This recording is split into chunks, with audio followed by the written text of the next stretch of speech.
friends, welcome back to the Avocado Toast Budget. If you're new here, my name is Lexa, and today we are going to walk through this week's budget in YNAB for both our joint account and my personal account. If you have no idea what YNAB is, it stands for You Need a Budget, and it is by far one of my most favorite budgeting softwares out there. It's based on a zero-based budget, which means that every time that I get paid, I go through and give every single dollar that I made a job. So I got paid this week, which means that we're budgeting both our joint account and my personal account because me and my partner split up and we each put 30% of our paycheck into a joint account, and we have a separate budget for that, and then I have a separate budget for my own personal spending. Before we get started, if you love budgeting videos, make sure to give this video a big thumbs up. It really helps out the YouTube algorithm, helps boost this video to the top so that more people can find this content. Also, if you want to learn more about saving, investing, paying off debt, and how to finally feel more confident with your money, make sure that you hit that subscribe button down below. Also, push that notification bell. That way you get notified every single time that I upload. Let's get started. Okay, so I am going to go ahead and do my personal account first. So I have pulled that up here on YNAB, and the first thing that I am going to do is actually go through and reconcile all of my accounts. I input anything that I have forgotten to input because I know that there's a few transactions I forgot from the last week, and then we will go in and budget my paycheck. I do need to add a transaction into my Fifth Third account. Normally not much happens in here, but my grandma actually sent us $100 and it got deposited into this account, so I'm going to go ahead and put that in. I'm just going to create a payee that says gifts, put it in to be budgeted, and this is an inflow of $100. Click save. And then this matches up, everything is good to go, so I'm gonna reconcile and hit yes. Now I'm gonna go down to my Capital One 360 checking. I'm gonna go ahead and clear all of these. This just means that it's cleared in your account. So you know, like, things can be pending, or as soon as you pay for something, sometimes it takes a couple days for it to clear. So in YNAB, you can specify whether it has cleared your budget or not. And I know that all of these transactions have already cleared this account since they were from a few days ago. Okay, the only other thing that I need to add is a game that I bought on eBay for $6.77. And then I also have to add my paycheck. This is going to go into be budgeted, and the total is $1,457.05. Put that in. And then I also got a deposit from Amazon. I don't know exactly what that is. It could be a return, or it could be from my affiliate marketing. I'm not 100% sure. I didn't know that I had like direct deposit set up for affiliate marketing on Amazon, so I'll have to double check that. But it is $27.54. And then $400 from my paycheck goes into our joint account, so I'm gonna put that here. Click save. And then I'm going to reconcile because the amount on YNAB matches the amount that is in my account. Okay, and then I'm going to go through and reconcile my winnings on YADA. YADA is my favorite high yield savings account, and the way that it works is it's based off of a raffle system. So instead of inputting transactions, I just go ahead and once a month, I go through and just reconcile and put in the difference, and that calculates how much I've earned. So I click no on this one. My actual balance right now is $364.60. So I'm gonna put that in there, click OK. This month I made $20.95 from YADA. Click continue, create adjustment, and we're good to go there. Now I need to input any transactions from my American Express that I've missed. So I have a couple of transactions to Panera where I went through and got an iced coffee and then a bagel with cream cheese. So I'm gonna go ahead and input those into here. One is $232 and one is $127. Actually, I have another one, which is $285. And then I have $30 to DoorDash. This is the only one that hasn't cleared my account yet, so I just went ahead and unclicked that to show that it hasn't cleared. And my balance is that, so I'm gonna click yes, everything is good to go on there, and then I'm gonna look at my Discover card. Okay, we're good to go there. So I'm actually going to go ahead and show you guys how I reconcile my investment accounts on YNAB too. Since I do that once a month and this is my last paycheck of the month, I might as well just go ahead and do it now. In order to do that, I'm gonna log into my M1 Finance account. M1 Finance is where I do most of my investing through, except for my 401k. I have my Roth IRA there, and then I also had an individual investment account, but as you'll see here in a second, I actually went ahead and liquidated that money, and I'm just going to put it into a high yield savings account now. So I'm going to go ahead and reconcile my Roth IRA, which right now is at 1704.48. which means it looks like I lost a little bit of money this last month, but that's okay. And you'll see here, even though there's a $26 difference, this does not affect my budget at all. It only affects my tracking down here, which is basically just tracking my net worth. I'm also going to go ahead and approve this transaction. This is a $375 that goes into my paycheck from my Roth 401k.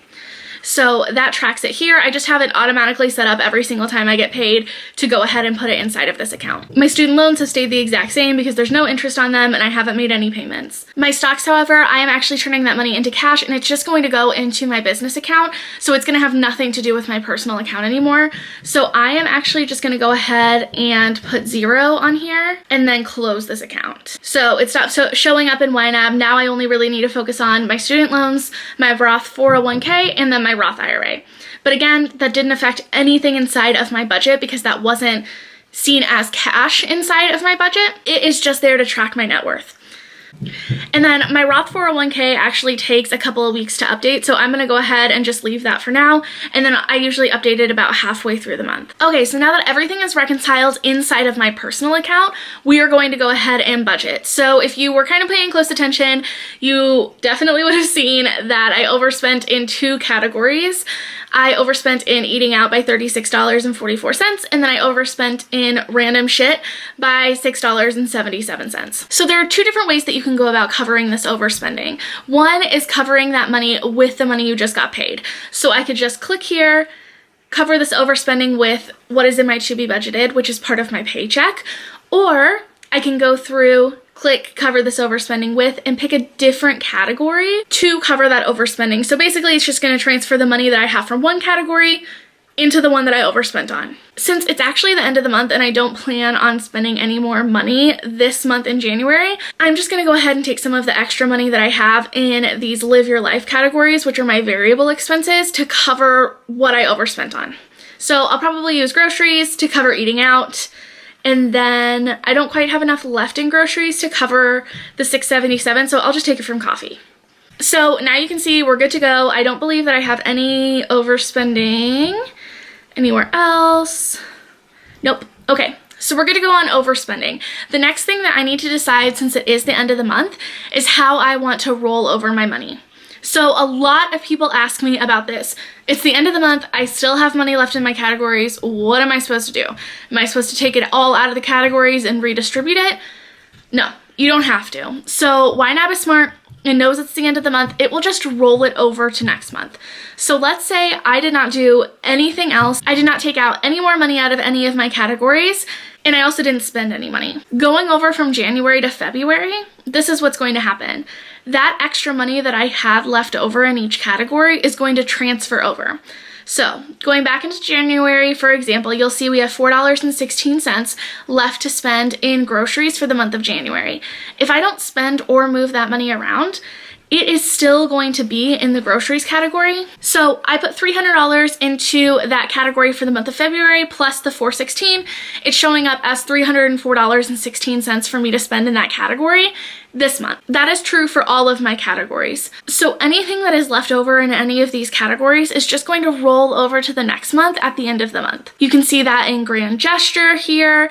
It says I have $54.10 to spend, even though I only put $20 in the month of February. That's because I had $34.10 in that account already at the end of January that I didn't spend. So if you don't want to do anything to that money, just don't touch it. It'll stay in that category and it will just add on to whatever you have to spend in that category the next month. So that is the simple, straightforward, easy way to handle money that is left in your categories at the end of the month. However, for me, I know that I like to kind of try to stick within my categories and what I have already budgeted from month to month.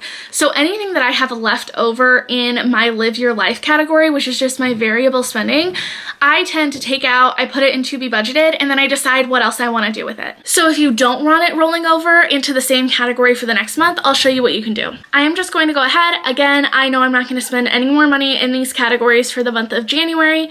I'm going to click move. It already fills it in with a total that is in that category.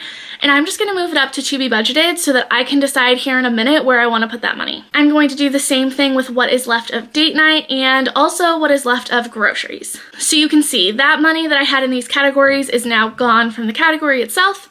it is up here in this to be budgeted. And when I click over to February, the only money that is left to spend in these categories is what I have already budgeted for those categories for the month of February. I hope that makes sense. I hope that that wasn't complicated and answered some of your guys' questions about what to do with that rollover money. And now that we have that figured out, I'm just gonna go through, and now is the time that we are budgeting this money in to be budgeted. So as you can see, other than my student loans and my extra student loan payments, which I don't plan on making until those are due, I have fully funded the month of February. So I'm going to click over to March and actually start budgeting that. So again, I have goals set up for my student loan payments, but those are on hold for right now. I'm not putting money toward that. Instead, I'm going to go down here and see what I have left to budget. So one easy way for me to see how much do I need to fund everything for the month of March, I can just go over here and highlight all of my categories, except again, my student loans and my extra debt payment. And if I come over here to underfunded, this $713 is telling me that with the goals that I have set up for my categories, I need $713 to fund all of my goals in full for the month of March. So if you have seen my 2021 budget setup, you know that I have goals for pretty much all of my categories because of this reason. It just makes it so easy to budget when payday comes around. And if you want to see how I have set up those goals, a breakdown of my budget, how to set up your goals in YNAB, and how to go from start to finish setting up a budget, I will link that up here. But for now, since it's easy, I am just going to go ahead and click that underfunded button. That is going to fully fund all of these categories for the month of March, and that leaves me with $532.73 left to budget. Now, since it is the end of January and I have February and March fully funded, that means that I am 2 months ahead in my budget. The reason that I do this is because this acts as my emergency fund. If something were to happen and I suddenly didn't have a paycheck, I know that I could go at least 2 months without getting paid again and still have everything covered. My budget wouldn't have to change at all until the beginning of April. Now, you'll also see in my budget, I also have other things like open-ended savings that I definitely could pull from in case of an emergency. And some of these like medical and car repairs are meant to be kind of specific emergency amounts. Now, I have a specific idea of what I want to do with this extra money, and it actually involves me going back to January. So let me tell you a little bit about this goal. My goal is that hopefully within the next year, I can quit my day job and just do the avocado toast budget full time. But in order to do that, and in order to get Liz on board with me doing that, we need to be pretty secure in our finances. So my idea is that I want to set money aside that I can use in case the avocado toast budget doesn't make any money for some reason for the first couple of months that I don't have an income. I can have money to put toward our joint account for the contributions I've already been making. So for example, I know off the top of my head that if I get paid twice in a month, I put $880 from my check into our joint account, which means every single month, my contributions to our joint account is $880. So my idea is that I am just going to set some money aside whenever I have some extra money into this little joint account contributions fund. And then once I have 2 to 3 months in there, then maybe I'll be able to talk Liz into letting me quit my day job. So I'm going to go ahead and just add 500 here. Okay, no, I'm gonna add 530. And then I'm going to add that 273 to my spare change goal down here. This is just where I put the extra little amounts for my to be budgeted into to kind of add up over time. So basically now with my budget, I know in the month of January, I was able to put $587 extra from what I got paid into our joint account budget. This is really just for me to keep track of over time. I have no idea when I'm going to be able to quit my day job. I like my day job, I really do. I just love this a little bit more. Why do I have 37 cents left? And then I'm going to add that 273 to my spare change goal down here. Where did the 36 cents come from? Okay, you guys probably caught that, but I didn't. I don't know why I had 36 cents left over. Anyway, so that is it for budgeting my personal account. Let's go over and switch over to our joint account. Okay, so now I'm going to go over to our joint account budget. Now, I reconciled all of this last week, so we should be pretty good to go. So the first thing that I'm going to update is our joint credit card. So I have 2 different transactions that I need to put into here. One is Walmart. We got some groceries. I'm probably just gonna go ahead and take this out of eating out. That was $33.39. And then also our toggle insurance came out, which was $18.25. I'm gonna go ahead and reconcile that. I'm going to record a payment because we did make a payment for $317.36. Click save. And then I'll adjust that 6 cents. So one of you pointed that out to me in the comments last time. I didn't notice this, so I'll adjust that 6 cents here in a second. Okay, and now I'm going to go ahead. Everything else looks good. I'm going to add my paycheck. So under here, I just put Lexa's pay, and the inflow is $440. So that is my contribution from my paycheck into our joint account. This looks good. Hit reconcile, and then come up here to budget. So the first thing I'm gonna do is cover the 6 cents, and we're good to go. But I do like that YNAB will tell you if your payment is more than you had budgeted. This makes sure that you're on top of everything. So I have about $440 left, minus 6 cents. And I'm going to do very quickly the same thing that we did with my last budget, which is highlight everything. And I can see here that I need $213 in order to cover the rest of our expenses for the month of February. So I went ahead and clicked the underfunded button. That fills in these missing categories, and that leaves me with $226 left to budget. But we are fully funded for the month of February, which means that we are still, thankfully, a month ahead in our expenses. So if I come over to March, I'm just going to go ahead and put $220 toward our rent. And then I am going to actually probably just put this $6.12 into our spare change. It's a little bit more than I would normally put into spare change, but $6 isn't really gonna make a difference in any of our categories. So I'm just gonna put it there, throw it into savings. Every little bit counts. We don't plan on touching the spare change for the whole year, so we'll just let that sit there and add up. But that is it for our January 29th budget for both our joint account and my personal account. Don't forget, before you head out, if you like videos like this, if you wanna learn more about saving, investing, and paying off debt, and how to finally feel more confident with your money, make sure that you hit that subscribe button down below and push that notification bell. That way you get notified every single time that I upload, and I will see you guys next time. Bye.